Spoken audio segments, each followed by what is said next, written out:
여러분들은 후회하신 적이 있으십니까? 후회하신 적? 아니, 인생을 살아오면서 후회했다고 한다면 무엇이 가장 후회스러운 일이었을까요?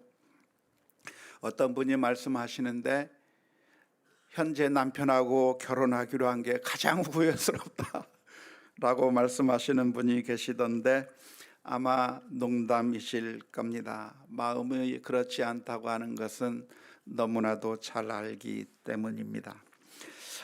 하지만 우리들에게는 늘 후회스러운 일들이 있는 것이죠. 내가 왜 그때 그랬을까? 왜 그런 일들을, 그런 결정들을 했을까? 후회스러운 일들이 우리들에게는 언제나 많이 있습니다. 저는 설교를 준비하면서 내게 있어서 가장 후회스러운 일이 무엇이었을까 가만히 생각을 해 보았는데요.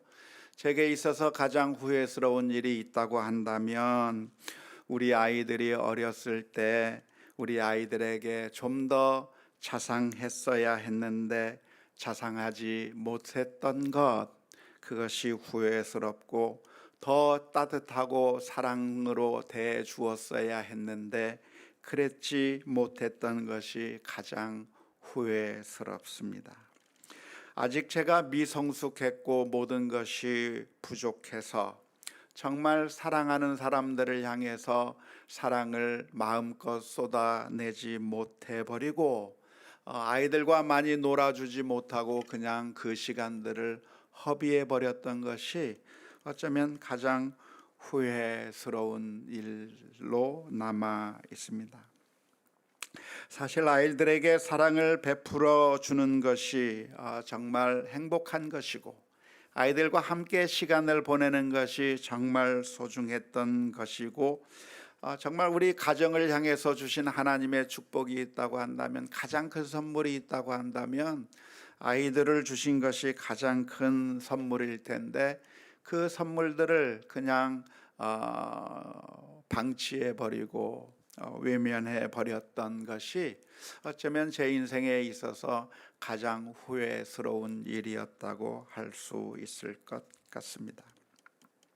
그런데 하나님께서도 후회하실까요? 하나님께서도 정말 후회하실 만한 일들이 있으실까요? 하나님은 후회하실 리가 없는 것이죠. 왜냐하면 하나님은 완벽하신 분이기 때문에 그렇습니다. 뿐만 아니라 하나님은 전지하시기도 하고 전능하시기도 하시기 때문에 후회하실 리가 없으신 것이죠. 우리 인간들은 전지하지도 못하고 전능하지도 못해서 우리는 한 치 앞도 내다보지 못해서 잘못된 선택을 하게 되는 것이고 정말 좋은 일이라고 생각하고서 선택했지만 알고 보면 악수를 둔 것이고 늘 실패하고 늘 실수하기 때문에 우리 인생들은 언제나 실수가 많고 정말 좋은 것이라고 생각했던 것이 사실은 잘못된 선택이었다고 하는 사실을 깨닫는 것은 그렇게 많은 시간이 걸리지 않습니다. 그것은 우리 인간에게 필연적인 것이라고 할 수 있겠는데요. 왜냐하면 우리 인간은 미래를 알 수도 없을 뿐만 아니라 우리의 삶을 우리가 컨트롤하기도 어렵기 때문에 늘 선택이 실패로 돌아가는 일들이 많고 따라서 늘 후회할 만한 일들이 나오는 것은 필연적인 것이라고 할 수가 있겠습니다. 하지만 하나님은 어떤 하나님이신가? 하나님은 후회하실 리가 없는 것이죠. 왜냐하면 미래를 다 꿰뚫어 보시고 미래를 다 아시기 때문에 그렇습니다. 우리는 미래가 어떠할지 모르기 때문에 늘 실수하고 실패하지만 하나님은 미래에 대해서 정확히 다 알고 계시기 때문에 실패할 리가 없는 것이죠. 뿐만 아니라 하나님은 전능하시기 때문에 모든 것들을 다 하실 수 있기 때문에 후회할 일들이 없다고 할 수가 있겠습니다. 따라서 성경 전체를 통해서 가르쳐 주시는 하나님의 모습, 하나님은 어떤 하나님이신가, 후회하지 않는 하나님이시라고 하는 것이 성경 전체를 통해서 가르쳐 주시는 하나님의 모습이라고 할 수 있겠습니다. 오늘 우리가 읽은 로마서 11장 29절의 말씀에서는 분명하게 말씀하십니다. 하나님의 은사와 부르심에는 후회하심이 없느니라. 하나님께서 어떤 사람을 구원하기로 작정하셔 놓고, 이거 내가 잘못 선택했구나, 이거 잘못했구나, 취소해야 되겠다, 그렇게 번복하거나 후회하고 잘못했다라고 하는 그런 모습이 하나님에게 있을 수 없다는 것이죠. 민수기 23장 19절에서는 말씀하시기를, 하나님은 사람이 아니시니 거짓말을 하지 아니시고 인생이 아니시니 후회가 없으시도다. 어찌 그 말씀하신 바를 행하지 아니하시며 하신 말씀을 실행하지 않으시랴라고 말씀하고 있는 것이죠. 하나님께서 이스라엘 민족을 선택하셨다고 한다면 그 인생 이스라엘 민족을 선택하신 것을 후회하셔서 그 이스라엘 민족을 버리시는 하나님이 아니시라. 하나님은 그 선택을 후회하지 아니하시고 거짓말하지 아니하시고 은혜를 계속 베풀어 주신다고 하는 것이 성경 전체를 통해서 말씀해 주시는 것이죠. 하나님은 그 말씀하시는 것을 번복하지도 아니하시고 후회하지도 아니하시는데, 바로 그게 인간의 모습과는 다른 모습이라고 하는 것입니다. 그래서 하나님은 어떤 하나님이신가? 변하지 않는 하나님, 불변하는 하나님, 이랬다 저랬다 하시는 하나님이 아니라 일관적이신 하나님이라고 하는 그런 의미인 것이죠. 우스갯소리로 하는 말 가운데 나폴레옹이 병사들을 데리고 적진을 향해서 달려갑니다. 공격 앞으로 해서 열심히 가서 전투를 벌였는데, 나폴레옹이 그 진지를 점령한 후에 이야기를 하는 겁니다. 여기가 아닌 게비요. 저쪽으로 공격 앞으로 해서 또 열심히 그 다른 곳을 향해서 진지를 향해서 나아가는데, 나폴레옹이 또 그 진지를 점령한 후에 또 이야기합니다. 아까 거기가 맞는가비요? 그렇게 왔다 갔다 한 치 앞도 못 보는 그런 모습의 하나님이 아니라, 하나님은 전지하시고 전능하시기 때문에 후회함이 없다 하는 것입니다. 하지만 우리가 성경을 살펴보면 하나님이 불변하시고 후회함이 없는 하나님이 아니라, 성경을 읽다 보면 하나님은 마음을 바꾸시기도 하고 변하시기도 하는 모습을 성경 여러 곳에서 확인해 볼 수가 있습니다. 뿐만 아니라 하나님께서는 후회하신다고 하는 그런 표현도 성경에 기록되어 있습니다. 제일 먼저 우리가 살펴볼 것이 있다고 한다면 창세기 6장 5절에서부터 7절까지의 말씀입니다.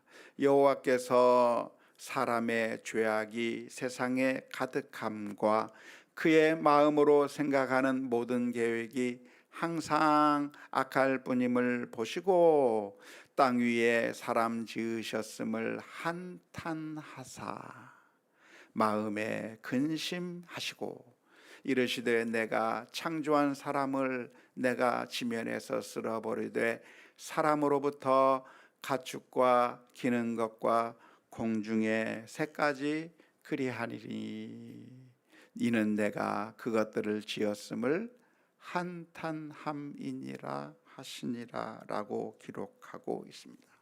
하나님께서 인류를 창조하시고 사람들을 만들어 놓으셨는데 그 인생들이 죄만 짓는 겁니다. 나쁜 짓만 하는 겁니다. 서로 싸우기만 하는 겁니다. 미워하기만 하는 겁니다. 그런 모습을 보신 하나님께서 반응하시는 것이 뭐라고 말씀하시냐면, 내가 인류를 잘못 지었나? 이게 아닌데 내가 이 인간들을 지은 것을 후회하고 한탄한다고 말씀하시는 내용이 창세기 6장의 말씀 가운데 기록되어 있는 겁니다. 뿐만 아니라 하나님께서는 사울 왕을 세우셨다고 하는 것을 후회하신다고 하는 말씀도 있습니다. 사무엘상 15장 11절의 말씀에 보면 내가 사울을 왕으로 세운 것을 후회하노니 그가 돌이켜서 나를 따르지 아니하며 내 명령을 행하지 아니하였음이니라 하신지라. 하나님께서 이 수많은 사람들 가운데서 기스의 아들 사울을 이스라엘의 첫 번째 왕으로 세웠어요. 하나님께서 선택한 그 왕으로서 왕의 일을 잘 할 줄 알았는데 그 사울 왕이 하나님의 뜻에 맞지 않는 겁니다. 하나님의 말씀을 거역하는 겁니다. 순종하지 않는 겁니다. 그러한 그 모습을 보신 하나님께서 무슨 말씀을 하시냐면 내가 사울을 왕으로 세운 것을 후회하신다라고 말씀해 주고 있는 겁니다. 성경 전체의 가르침을 통해서는 하나님께서는 후회하지 아니하시는 하나님이라고 말씀하고 계시는데, 그런데 성경 이곳저곳에서 보면 하나님께서는 후회하시기도 하고 한탄하신다라고 표현하고 있는데 도대체 이것이 어찌된 일이겠습니까? 하나님께서 후회하지 않는다고 하는 말씀은 하나님께서 변함이 없으시고 불변하시다는 그런 말씀은 사실 모든 것을 바꿀 수 없다고 하는 그런 의미가 아니라 사실은 하나님의 영원한 목적이 변하지 아니하시고 하나님의 그 영원한 목적에 대해서 후회가 없다고 하는 말씀이지, 우리가 어떻게 행동하든 말든 아무런 상관이 없이 그냥 모든 것을 끝까지 밀어붙이는 그런 하나님, 완고한 하나님이라고 하는 그런 의미의 말씀은 아닙니다. 우리 인간이 어떻게 반응하느냐에 따라 하나님은 선으로 반응하시기도 하고 심판으로 반응하시기도 하는 것이죠.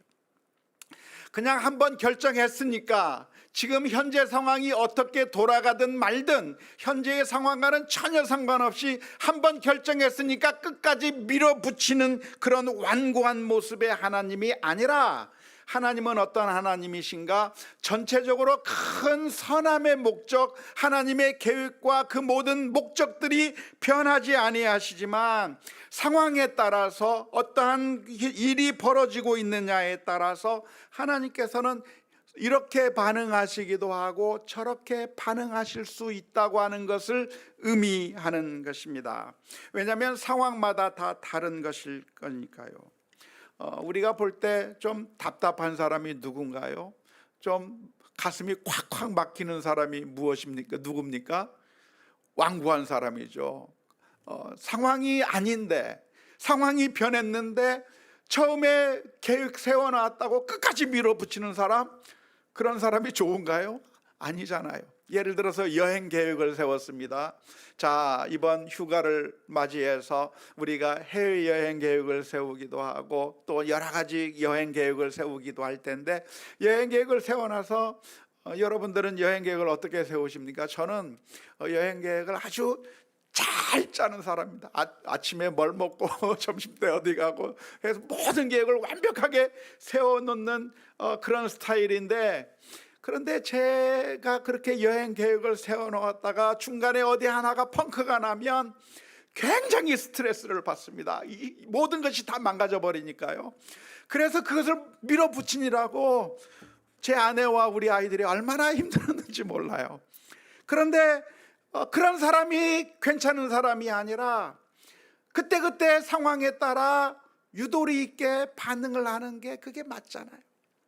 지금 가는데 아이가 힘들면 지금 아이들이 힘드니까 그 힘든 상황에 맞게 계획을 수정하고 방향을 바꾸고, 그래서 거기에 맞는 계획을 다시 차선의 방법, 그 플랜 B, 플랜 C를 가동하면서 유도리 있게 움직여야 그게 제대로 된 것이지, 마치 정말 완고한 그런 지휘관처럼 우리 아이들의 상황이 어떠한지도 전혀 반응이 없이 밀어붙이는 사람과 있다고 한다면 정말 답답할 것입니다. 후회하지 아니하시는 하나님께서 후회하신다고도 말씀하시고 한탄하시기도 하신다고 하는 말씀은 제대로 미래를 예측하지 못해서 우왕좌왕하시고 그냥 어찌할 바를 모른다고 하는 그런 의미에서의 후회, 그런 의미에서의 한탄을 의미하는 것이 아닙니다. 하나님께서는 어떤 하나님이신가? 인간이 그 하나님의 선하신 뜻을 거부하고 죄악을 저지르고 나쁜 짓을 하게 될 때에 그러한 모습을 보시면서 안타까워 하신다고 하는 그런 의미인 것이죠. 하나님은 어떤 하나님이신가? 아무런 감정이 없이 무뚝뚝하게 그냥 밀어붙이는 하나님이 아니라 우리의 행동과 선택에 따라서 거기에 적절한 반응을 하시는 하나님이라고 하는 의미에서 때로는 계획을 변경하시기도 하고 후회하시거나 한탄하신다고 하는 그런 표현을 하시는 것입니다. 지난 시간에 우리는 우리가 하나님을 시험해야 할까, 시험하지 말아야 하는가에 대해서 살펴본 적이 있는데요. 지난 시간에 결론이 뭐였죠? 우리는 어떤 시험을 해야 됩니까?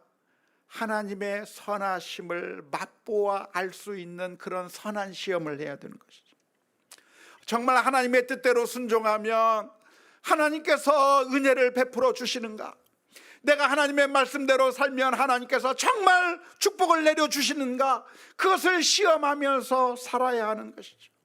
정반대로 우리가 하나님을 거역하면 하나님께서 나를 심판하실까? 설마 나를 하나님이 심판할까 하면서 계속해서 악한 일을 하면서 하나님의 말씀을 거역하면서 하나님의 진노하심을 그렇게 시험해서는 안 된다고 하는 말씀을 지난 시간에 드린 적이 있습니다.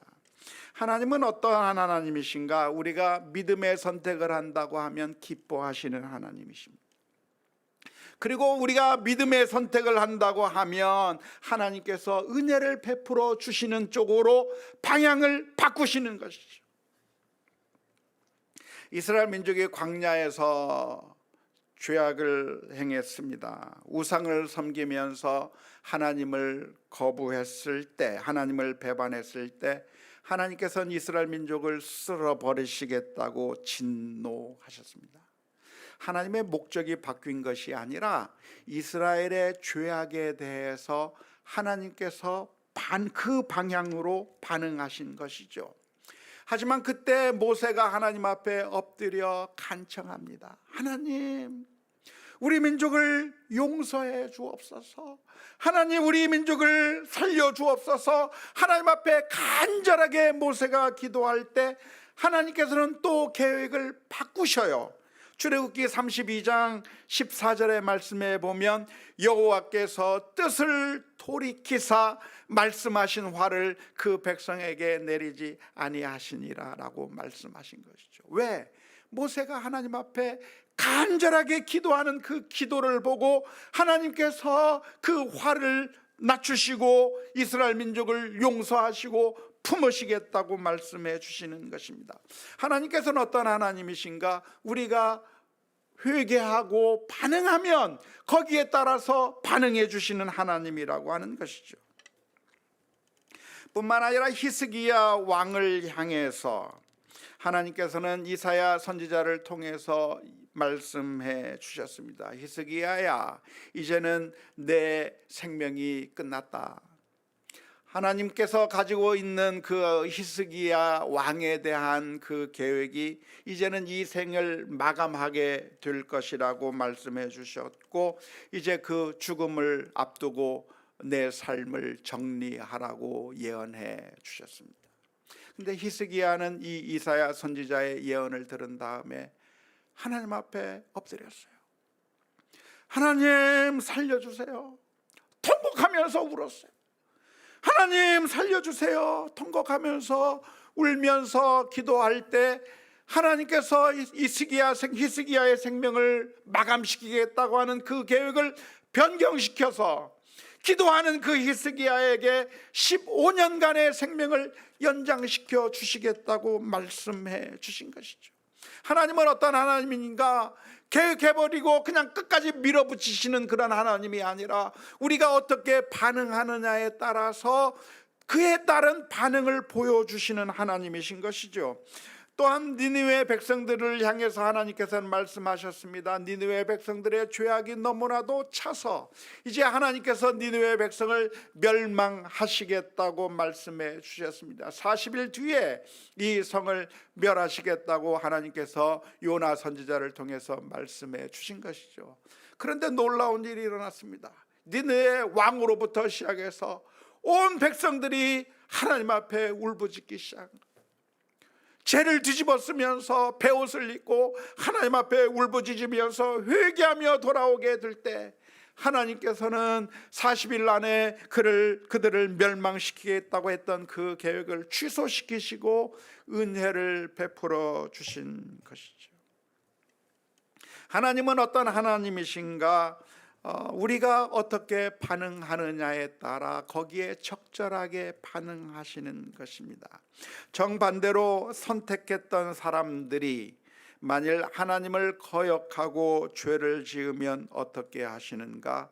심판하시는 것이죠. 그것은 하나님이 후회하셨거나 하나님이 계획을 바꿨다고 말하기보다는 하나님의 목적은 영원 불변하셔요. 하나님의 선하신 계획과 뜻은 영원 불변하신 것이지만 후회함이 없이 계속되는 것이지만 우리가 어떻게 반응하느냐에 따라서 하나님의 반응이 달라지는 것입니다. 사울왕이 하나님을 거부하고 죄악의 길로 가게 되었을 때 하나님께서는 애통해 하시는 것이며 노아의 홍수 시절 때 이스라엘 모든 백성들이 다 하나님을 거부할 때 하나님이 심판하시겠다고 하는 것은 당연한 것입니다. 우리 인생의 모습들을 우리 인간의 차원에서 본다고 하면 하나님께서 왔다리 갔다리 하면서 주관도 없이 반응하는 것처럼 보이지만 사실은 하나님은 완벽하신 것이죠. 선을 행한 자에게는 선을 베푸시고 악을 행한 자에게 심판하시는 모습으로 나타나는 것입니다. 에스겔서 33장 12절에서부터 16절 말씀에서는 이 사실을 분명하게 기록합니다. 인자야, 너는 내 민족에게 이르기를 의인이 범죄하는 날에는 그 공의가 구원하지 못할 것이요 악인이 돌이켜 그 악에서 떠나는 날에는 그 악이 그를 엎어뜨리지 못할 것인즉 의인이 범죄하는 날에는 그 의로 말미암아 살지 못하리라. 가령 내가 의인에게 말하기를 너는 살리라 하였다 하자 그가 그 공의를 스스로 믿고 죄악을 행하면 그 모든 의로운 행위가 하나도 기억되지 아니하리니 그가 그 지은 죄악으로 말미암아 곧 그 안에서 죽으리라. 가령 내가 악인에게 말하기를 너는 죽으리라 하였다 하자 그가 돌이켜 자기의 죄에서 떠나서 정의와 공의로 행하여 저당물을 도로 주며 강탈한 물건을 돌려보내고 생명의 율례를 지켜 행하여 죄악을 범하지 아니하면 그가 반드시 살고 죽지 아니할지라.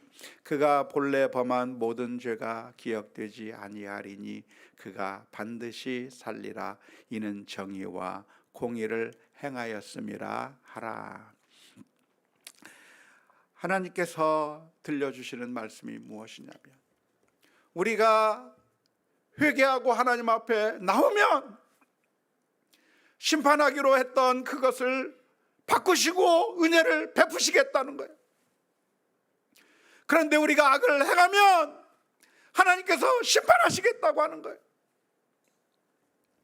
하나님이 그냥 결정해놓고 끝까지 밀어붙이는 하나님이 아니라 우리가 어떻게 반응하느냐에 따라 하나님께서 은혜를 베푸시기도 하고 심판하시겠다고 하는 그런 의미인 것입니다. 예레미야서 18장 7절에서부터 16절의 말씀도 역시 마찬가지입니다. 내가 어느 민족이나 국가를 뽑거나 부수거나 멸하려 할 때에 만일 내가 말한 그 민족이 그의 악에서 돌이키면 내가 그에게 내리기로 생각하였던 재앙에 대하여 뜻을 돌이키겠고, 내가 어느 민족이나 국가를 건설하거나 심으려 할 때에 만일 그들이 나 보기에 악한 것을 행하여 내 목소리를 청종하지 아니하면 내가 그에게 유익하게 하리라고 한 복에 대하여 뜻을 돌이키리라. 하나님은 어떠한 하나님이십니까? 하나님은 후회하지 않으시는 하나님이시면서 동시에 하나님은 우리가 어떻게 행하는가에 따라 반응하시기도 하는 하나님이신 것이죠. 후회하지 않는다고 하는 말은 하나님의 영원하신 사랑과 목적이 변함이 없으시는 그런 의미이지, 언제나 우리를 그냥 밀고 나가신다고 하는, 무대뽀로 밀고 나가신다고 하는 그런 의미는 아닌 것입니다. 하나님은 어떤 하나님이십니까? 하나님께서 오늘 하나님께서 부르심과 은사와 부르심에는 후회함이 없으시다고 하는 그런 의미는 무엇인가요? 하나님의 그 변함이 없으신 사랑을 의미합니다. 하나님은 어떤 하나님이십니까? 아버지와 같은 하나님이시죠. 그래서 그 사랑에는 변함이 없으셔요. 우리가 악을 행할 때는 때로는 심판하시기도 하고 때로는 은혜를 베푸시기도 하시는 그 하나님이시지만, 그러나 우리를 향한 그 사랑은 영원히 변함이 없으시고 후회가 없으시다고 하는 사실을 기억해야 할 것입니다. 하나님께서 후회하지 아니하셨기 때문에 하나밖에 없는 그 아들을 우리 위해서 내어주신 것이죠. 지난번에 미국에 있는 우리 딸아이들을 방문하러 갔을 때, 우리 아이들은 고양이들을 키우는데요, 한 번은 우리 둘째 딸아이가 기르는 고양이가 뭐를 잘못 먹은 것 같아요.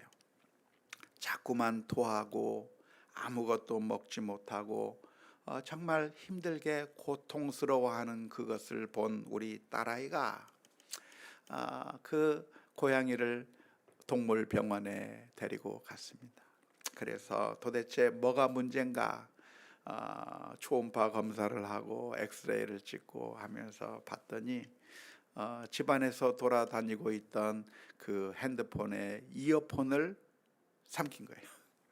그러니까 그게 목에 걸려가지고 아무것도 먹지 못하고 고통스러워 하는 것을 알고 할 수 없이 고양이 수술을 시켜줬습니다. 수술비가 얼마 나왔을까요? 혹시 상상해 보실 수 있겠습니까? 600만 원 나왔습니다. 5,000불이 나온 것이죠. 그래도 우리 딸아이는 5,000불을 썼어요. 그 돈으로 여행 가려고 저축해 놓고 아주 중요한 일들을 하기 위해서 열심히 일하면서 모아놓았던 돈인데, 그 고양이 한 마리를 위해서 600만 원을 쓰더라고요. 우리 부모를 위해서 그 정도 쓸지는 모르겠지만 그런데 우리 아이의 마음에는 후회함이 없어요. 낳을 수 있게 된 것이 너무나도 기쁘고 너무나도 행복하고, 그 낳은 고양이를 껴안고 얼마나 좋아하는지 그런데 그것을 보면서 하나님이 우리를 사랑하시고 후회하지 아니하시는 그 마음을 조금이나마 이해할 수 있을 것 같았어요. 하나님이 누구신가? 하나님은 우리를 선택하셨어요. 그리고 우리를 부르시고 선택하신 그것을 후회하지 아니하셨어요. 그런데 놀랍게도 우리는 이어폰만 먹은 게 아니라 온갖 죄와 악을 행하면서 행하는 것이 악하고 모든 것이 더러워서 우리의 죄를 수술해서 살릴 방법이 없어서 하나님께서는 그 하나밖에 없는 그 아들을 우리 위해 내어주시고 그를 십자가에 내어주셔서 그 아들을 희생시키면서 그 값을 치르고 저와 여러분들을 구원해 주셨습니다. 오늘 저와 여러분들이 그런 놀라운 하나님의 사랑을 기억한다고 한다면 하나님의 그 사랑을 기억하는 가운데 믿음의 결단들을 하며 살아가는 우리 모두가 다 될 수 있기를 주님의 이름으로 축원합니다. 믿음의 길을 걸어가는 가운데 여러 가지 힘들고 고통스러운 일이 있어도 하나님을 바라보며 하나님께서 나를 선택하시고 잘못 선택했다 그렇게 생각하시는 것이 아니라 후회하지 아니하시고 사랑하시는 그 하나님을 바라보면서 오늘 또 하나님께서 기뻐하실 일들을 선택하며 믿음으로 살아가는 우리 모두가 다 될 수 있기를 주님의 이름으로 축원합니다.